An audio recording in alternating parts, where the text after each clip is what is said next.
Good afternoon everybody, कैसे हैं आप सब। आज हमारा कंटिन्यूएशन लेक्चर है। ऑलरेडी हमने स्टार्टिंग में लास्ट क्लास में हमने देखा था कि टाइम बुकिंग क्या है, टाइम कीपिंग क्या है, फिर हमने देखा वेरिएंस एनालिसिस क्या है, फिर हमने देखा कि किस हिसाब से एक पर्टिकुलर जॉब कार्ड को हम दो पार्ट्स में डिवाइड करते हैं। आज हम देखेंगे कि किस तरीके से हम एम्प्लॉय कॉस्ट निकालते हैं। ठीक है, सो मैंने स्टार्टिंग में ही एक इलास्ट्रेशन लिया है। ठीक है, इसको हम लोग रीड करते हैं। X, an employee of ABC and company gets the following emoluments and benefits. Basic pay, X का basic pay क्या है 10,000 per month. X का DA कितना है 2,000 per month. X also gets bonus. Bonus कितना है 20% of salary and DA. Other allowance 2,500 per month. Employees contribution, ध्यान दीजिए यहाँ पर employees contribution नहीं है, employers contribution है। Employers contribution to PF जो है वो है 10%, ब्रैकेट में मैंने लिख दिया है सैलरी प्लस DA। एक चीज मैं आप सबसे पहले से डिस्कस कर देना चाहता हूं, ये जो लेक्चर है इससे पहले आप सब कोई जरूर इनकम फ्रॉम सैलरी रिवाइज कर लीजिएगा। आपका एक रिवीजन भी हो जाएगा टैक्स का, और आपको यह भी पता चल जाएगा कि टैक्स का कॉस्टिंग के साथ क्या लिंक है लेबर चैप्टर। क्योंकि ये जो बेसिक क्या होता है, इसका डेफिनेशन, डीए का डेफिनेशन, अलाउंस का डेफिनेशन, ये सारा का सारा आपका टैक्स में डिटेल में आप सबको सिखाया गया होगा। एंड अगर किसी का इनकम फ्रॉम सैलरी अभी तक बाकी है, specially for those who are appearing in November और आफ्टर दैट अगर कोई दे रहे हैं अपने एग्जाम्स, तो उनका मे भी ऐसा हो सकता है कि अभी इनकम फ्रॉम सैलरी नहीं हुआ हो क्लासेस में। तो जब आपका इनकम फ्रॉम सैलरी हो जाएगा तो आपको पता चल जाएगा कि basic, DA, allowance, employers contribution to PF, ये सब जो मीनिंग, ये सब जो टर्म्स है, इसका मीनिंग क्या है। क्लियर। आज के डेट में मैं सिर्फ और सिर्फ कॉस्टिंग पे ही फोकस करूंगा। क्लियर। सो एक्स एक एम्प्लॉय है जिसको हम बेसिक पे 10,000 देते हैं, डीए 2,000 देते हैं, बोनस भी हम देते हैं जो कि 20% of salary and DA. And employer मतलब बॉस जो कंपनी चलाता है। एम्प्लॉयर प्रोविडेंट फंड में कितना परसेंट कंट्रीब्यूट कर रहा है 10% कंट्रीब्यूट कर रहा है। किसके बिहाफ में? एक्स के बिहाफ में। मतलब एम्प्लॉयर्स कंट्रीब्यूशन, एम्प्लॉयर कंट्रीब्यूट तो कर रहा है बट उसका जो बेनिफिट है वो किसको मिलेगा? एक्स को मिलेगा। Clear. Sir x works for 2,400 hours per annum. कितना घंटा काम कर रहा है सर? वो 2,400 घंटा वो काम किया। Out of which 400 hours are non productive and treated as normal idle time. अभी हम जस्ट करेंगे अभी idle time. You are required to compute effective hourly cost of employee X. Now यहां पर एक टर्मिनोलॉजी आया, normal idle time. Sir normal idle time क्या है sir? What do you mean by the term idle time? और sir क्या सिर्फ normal ही idle time होता है, इसके अलावा और कोई आइडल टाइम नहीं होता है? ये सब अब हम डिस्कस करने जा रहे हैं।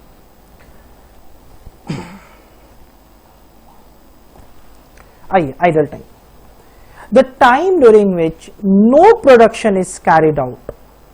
ध्यान रहे, the time during which no production is carried out because the workers remains idle but are paid. मतलब सर मैं ये बोलना चाह रहा हूं कि एक ऐसा टाइम पीरियड जहां पर प्रोडक्शन नहीं हो रहा है, कंपनी ये बोल रहा है कि मेरा प्रोडक्शन नहीं हो रहा है सर, बट मेरे को कॉस्ट लग रहा है, एम्प्लॉय को मुझे सैलरी देना पड़ रहा है, बट मेरे को कुछ बेनिफिट नहीं है बिकॉज प्रोडक्शन ही नहीं हो रहा है कंपनी में। तो प्रोडक्शन नहीं हो रहा है सर, फिर भी हमें पे करना पड़ रहा है। क्लियर। प्रोडक्शन नहीं हो रहा है फिर भी हमें पे करना पड़ रहा है। ऐसे केसेस को हम क्या बोलते हैं? Idle time. आइडल मतलब मैं कुछ नहीं कर रहा हूं, ऐसे बैठा हूं, बट नहीं करने का भी पैसा मुझे दिया जा रहा है, उस आवर्स को हम क्या बोलेंगे? Idle time. Clear. In other words it is the difference between, ध्यान दीजिए, it is the difference between time paid and time booked. इसीलिए मैंने आप सबको टाइम बुकिंग करवाया था। ध्यान दीजिए टाइम बुकिंग क्या था, मेरा पुराने स्लाइड्स में वापस से चलते हैं हम। आइए, time booking refers the method wherein each activity of an employee is recorded. क्या दिया हुआ था इसका सेकेंड पार्ट पढ़िए, with reference to each employee under this system a separate card would be used for each employee for each day और for each week and time he spends different on different jobs including idle time. Sir ये जो illustration आपने देख रहे हैं ना, इसमें 2400 घंटा मिस्टर एक्स ने लगाया, यानी कि 2400 घंटा का मिस्टर एक्स को पे तो किया जाएगा, बट उसका इफेक्टिव आवर्स कितना है काम करने का, उसका effective hours is 2400 minus 400, this is 2000 hours.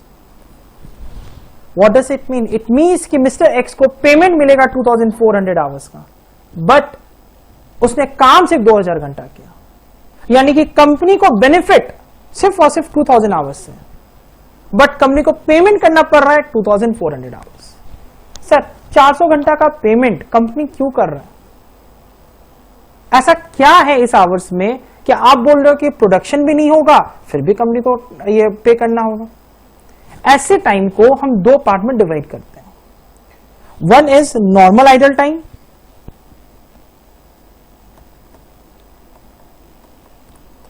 And other one is abnormal idle time.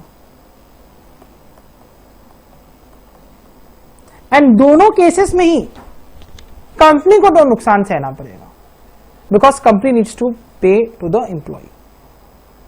Sir normal idle time क्या है सर?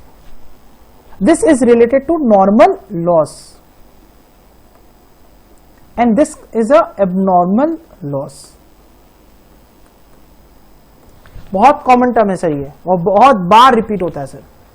इवन सीपीटी में कंसाइनमेंट चैप्टर में भी आप सबको normal loss and abnormal loss सिखाया गया होगा। क्या सीखे थे सर हम नॉर्मल लॉस और एबनॉर्मल लॉस का? जो डेफिनेशन हम वहां सीखे थे वही डेफिनेशन यहां भी लगा देना। Normal loss, normal idle time, इसका मतलब ही ये होता है कि this is pre determined, this is pre determined loss. इस लॉस को प्री डिटरमिन किया जाता है सर। ये लॉस अनकंट्रोल्ड है, हम इसको कंट्रोल कर ही नहीं सकते सर। कंपनी ये बोल रहा है कि ऐसे लॉसेस को हम कंट्रोल नहीं कर सकते, ये लॉस तो होगा ही। फॉर एग्जाम्पल लंच ब्रेक, अगर एक एम्प्लॉय को हम 1 आवर का लंच ब्रेक दे रहे हैं पर डे, और अगर मान लीजिए सैटरडेज एंड संडेज माइनस कर दे रहे हैं, तो एक महीने में 22 आवर्स तो उनको हम लंच ब्रेक दिए, तो क्या लंच ब्रेक का पेमेंट नहीं देंगे? ऑफ कोर्स हम देंगे। लेकिन वो जो 1 आवर है जिसका लंच ब्रेक हम बोलकर उसको दे रहे हैं, इस लंच ब्रेक का पेमेंट तो हम कर रहे हैं, बट इसका प्रोडक्शन नहीं हो रहा है। कंपनी को प्रोडक्शन वाइज कुछ भी बेनिफिट नहीं मिल रहा है sir. However company needs to pay that employee. Clear है? एक बार आइए शीट, क्या लिखा हुआ है? In other word it is a difference between the time paid, कितना रुपया आपको मिला कितना घंटे का। जैसे 8 घंटा आप काम किए, 8 घंटा में 1 घंटा तो लंच ब्रेक हो गया, तो इफेक्टिव टाइम आपका कितना रहा? 7 आवर्स। पेमेंट आपको क्या जाएगा? 8 घंटा। 8 घंटा का पेमेंट लो, काम आप कर रहे हो 7 घंटा। Clear? Time paid and time booked. Idle time can be normal और abnormal. Normal idle time is a predetermined loss. Company को पता है कि ये लॉस होगा एंड कंपनी इसे कंट्रोल नहीं कर सकता। क्लियर है? What do you mean by normal idle time? It is the time which cannot be avoided. Underline कीजिए, which cannot be avoided or reduced in the normal course of business. Sir जब हम और discuss करेंगे, जब हम और detail में discussion करेंगे, जब हम स्टैंडर्ड कॉस्टिंग देखेंगे, तो हम ये भी देखेंगे कि ये जो नॉर्मल टाइम है, ये जो नॉर्मल आइडल टाइम है, इससे हम लेस करते हैं स्टैंडर्ड आवर्स से। This is related to standard hours. Anything which is pre determined. जहां पर ये वर्ड प्री डिटरमिन्ड लग जाए ना, वहां आप ये चीज ध्यान दीजिएगा कि वो स्टैंडर्ड है, that is related to standard.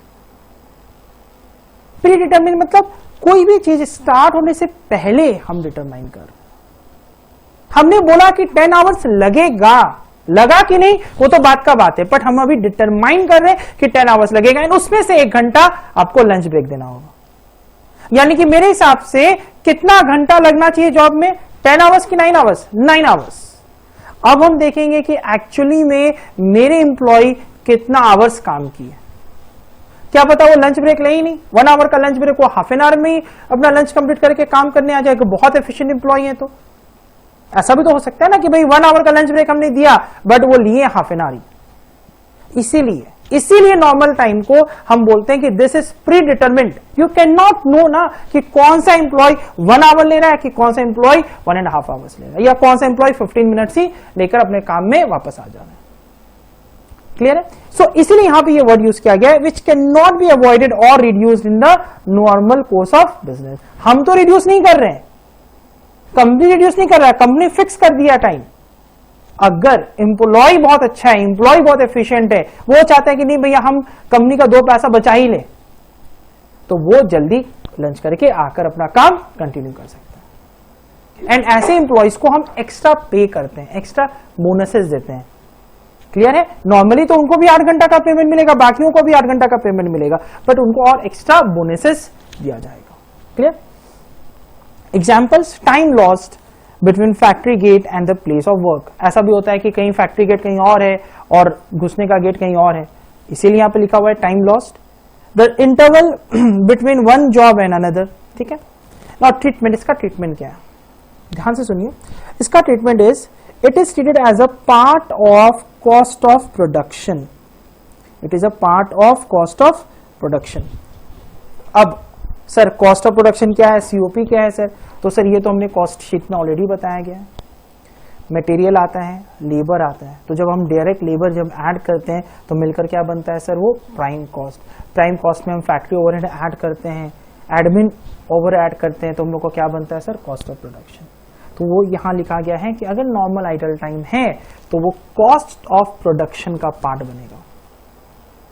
किसका पार्ट बनेगा? कॉस्ट ऑफ प्रोडक्शन का पार्ट बनेगा। क्लियर है? Thus, in the case of direct workers, an allowance for normal idle time is considered setting for standard hours or standard rate. बहुत detail में मैंने आपको बताया कि standard hours means predetermined. जब हम predetermine करते हैं तो normal idle time को already consider कर लिए होते हैं, because हमें पता होता है कि इतना टाइम तो नुकसान होगा कंपनी का। क्लियर है? अब हम इस इलस्ट्रेशन को देखते हैं सर। अब बताइए 2400 आवर्स पर एनम एक्स ने काम किया, यानी कि 2400 घंटा का उसे पेमेंट किया जाएगा, बट आइडल वो कितना घंटा था? 400 घंटा।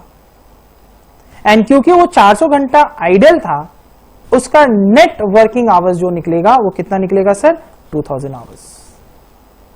तो जो हम लोग यहां पे जो नीचे लिखे ना, effective hourly cost of employee, this is basically net time worked by x.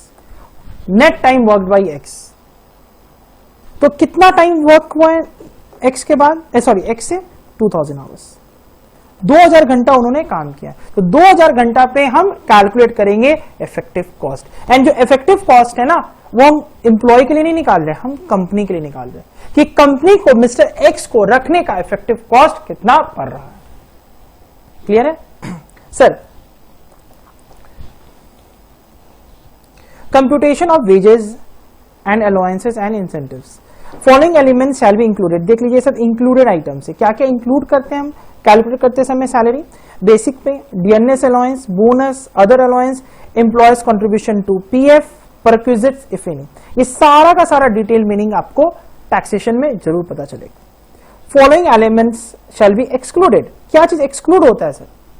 यहां देखिए एम्प्लॉयज कंट्रीब्यूशन हम इंक्लूड कर रहे हैं, तो एम्प्लॉय कंट्रीब्यूशन को हम एक्सक्लूड कर रहे हैं। एम्प्लॉय अपने पॉकेट से देता है सर, अपना कंट्रीब्यूट वो खुद करता है प्रोविडेंट फंड, एक करता है एम्प्लॉयर, तो जो एम्प्लॉयर करता है वो तो उसका कॉस्ट बन रहा है कंपनी का, तो वो तो वो ऐड करेगा ही, और एम्प्लॉय जो अपने पॉकेट से दे रहा है उसको वो लेस करेगा। जैसे मान लीजिए 100 रुपया हमें देना है एम्प्लॉय को, एम्प्लॉय बोलता है भैया 10 रुपया जो है ना वो आप मेरे तरफ से पीएफ में डाल दो, तो नेट में हम एम्प्लॉय को कितना देंगे 90, 100 माइनस 10 90। बट एम्प्लॉयर ये बोल रहा है कि भैया देखो 100 रुपीज तो तुम्हारा है ही, हम अलग से 10 रुपीज तुम्हारे बिहाफ में पीएफ को दे दे रहे, बेनिफिट तुमको मिलेगा, तो मेरा कॉस्ट कितना पड़ जाएगा 110 रुपए। Clear? Employee state insurance scheme, tax deduction at source and professional taxes, loan deductions and other advances, ये सब हम क्या करेंगे लेस करेंगे। क्लियर है? आइए अब इलास्ट्रेशन में चलते हैं। तो बेसिक 10,000 है, डीएलएस 2,000 है, bonus is 20% of salary and DA, other allowances भी दिया हुआ है। अब हम लोग सबसे पहले इसका सैलरी कंप्यूट करते हैं सर। आइए, computation of salary of mister x.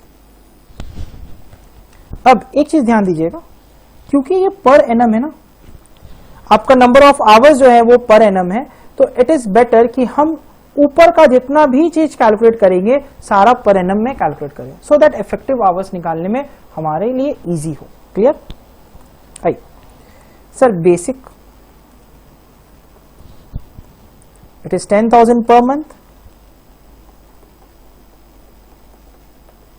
1,20,000। DA, DA कितना है सर 2,000 पर मंथ,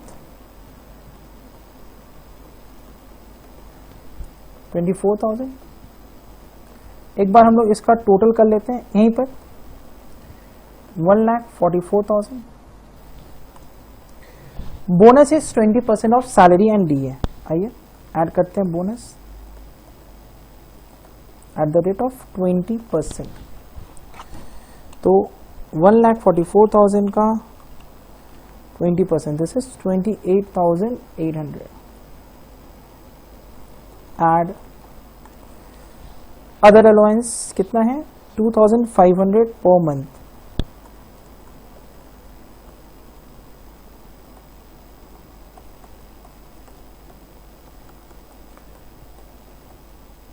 एक्चुअली ये पार्ट इधर आना चाहिए था, डीए के ठीक नीचे, या डीए के नीचे ही ज्यादा बेटर होता है, डीए के नीचे ही लिखना था, बट हम कंटिन्यू कर रहे हैं सम्स को, इसलिए यहां लिख दिया मैंने। Next, employees contribution to PF which is 10%। ठीक है, एम्प्लॉयज कंट्रीब्यूशन भी ऐड करते हैं at the rate of 10%।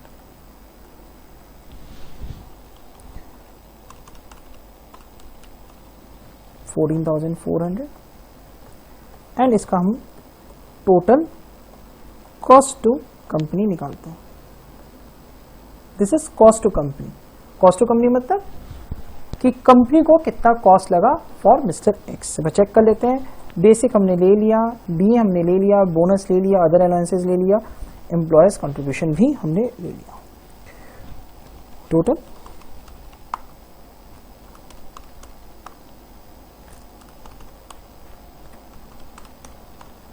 this is 2,17,200.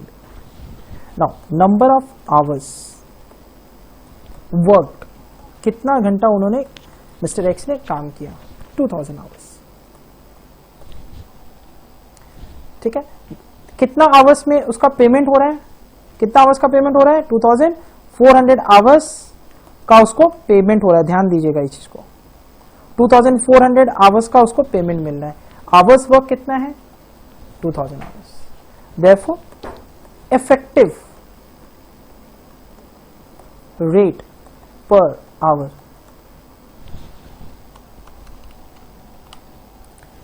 ₹108.6 per hour. और this is cost to company. Per hour एक कंपनी को 108 रुपया अप्रॉक्स खर्चा पड़ रहा है to hire mister X. Clear? I think ये नॉर्मल आइडियल टाइम का कंसेप्ट आप सबको क्लियर हो गया होगा।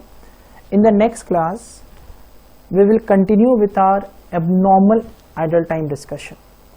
ठीक है, So thank you so much for watching this video. Do watch and do subscribe our YouTube channel. Thank you.